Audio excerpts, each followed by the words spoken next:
Okay, boys. At least Aiden been bugging the heck out of me about how this thing looks with the lights.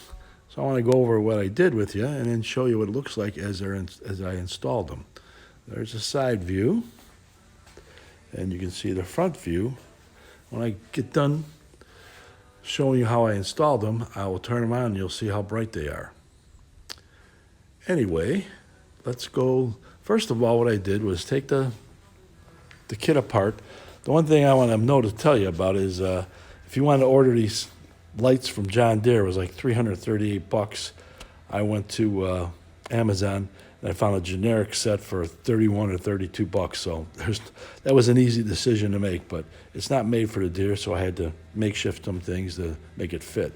Anyway, first thing I want to do is check the length to make sure from the battery and to the relay and the switch and also to the front there was enough wiring, and there was no problem. So I decided to stay on the one side with the battery. I'll show you here.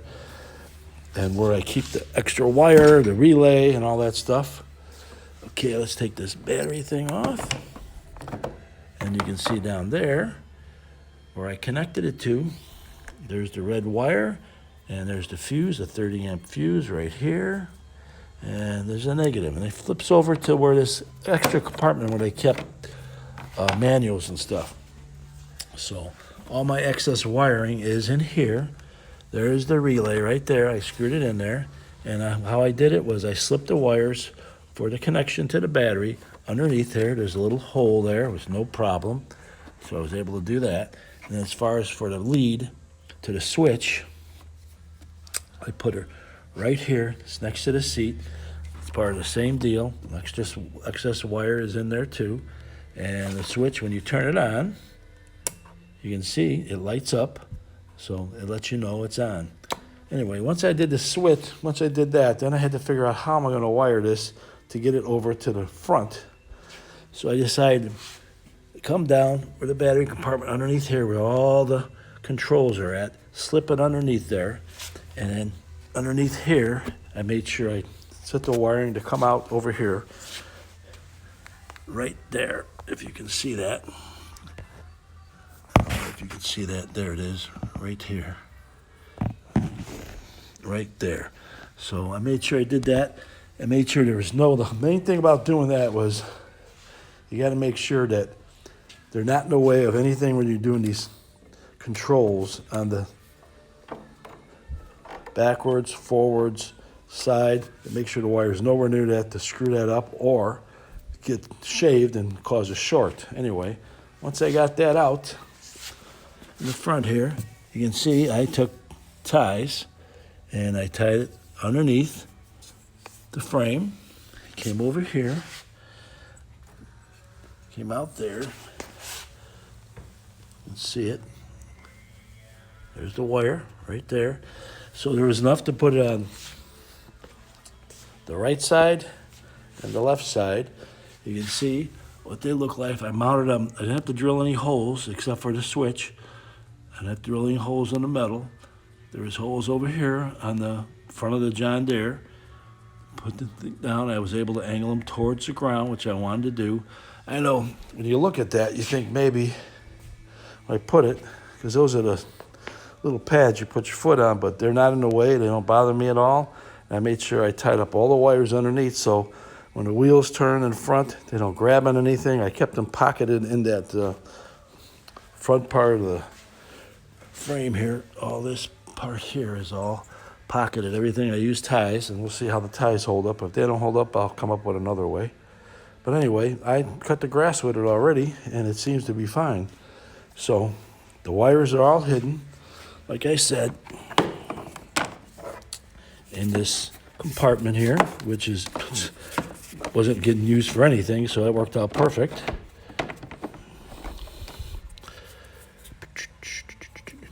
And put it back on there. So they're all hidden. And the only thing that's different on this that probably would be different with the John Deere is this is a direct connection to the battery. So it's going to work even when it's not on, when the ignition is not on. I would like to do it the other way, but this is fine. I'm going to know. With the switch lighting up like it does and these things being so bright, I'm not going to forget to shut them off. So anyway, so it was easy connection to the battery, like I said, and I will turn them on now so you can see how bright they are. Let me get this so I can close the seat and show you. You can see where the switch is at, right next to the seat. You're sitting down there, you can't miss it. It's right there, right here, and easy to turn on. So now, here we go. Turn them on, show you what it looks like.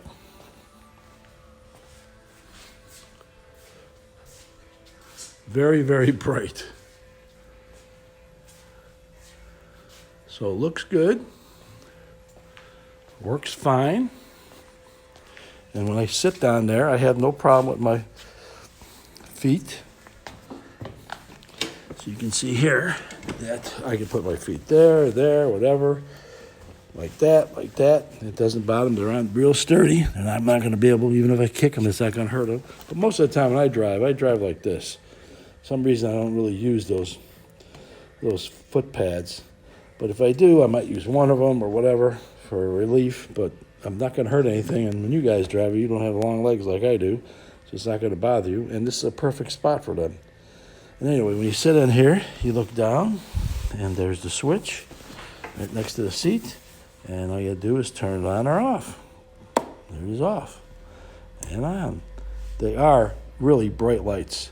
And for a little bit of effort on my part, sorry about that, and a little ingenuity here, it beats paying. It was cheaper than putting another $300 in for lights for John Deere, which I've read some complaints about, that the way they set it up, it gets in the way of one of the controllers here. So I think this is a perfect setup. I like it. So far it's been good, but it's kind of too early to tell. And hopefully, if I have to change the way I wire it, because of wear and tear and they snap, I'll figure that out, but it's no big deal. I've got everything, so we can take the hatch off here with no problem. It doesn't interfere with anything. And all in all, period, I think it was a great decision to do this. And looking at how it really looks, I think it's fantastic. I mean, you can see this freaking mile away. Those are very bright lights. So all in all, I'm very happy with it. And when you guys come for Labor Day, you'll be able to see what it looks like in the dark. So I hope you like this. And anybody else that sees this, don't stick with the John Deere. They're just too expensive. Buy yourself if you're good and handy and you know what you're doing, get yourself some generic stuff and make it fit the Deere if that's what you want. Anyway, sign off. Love you, boys. Bye-bye.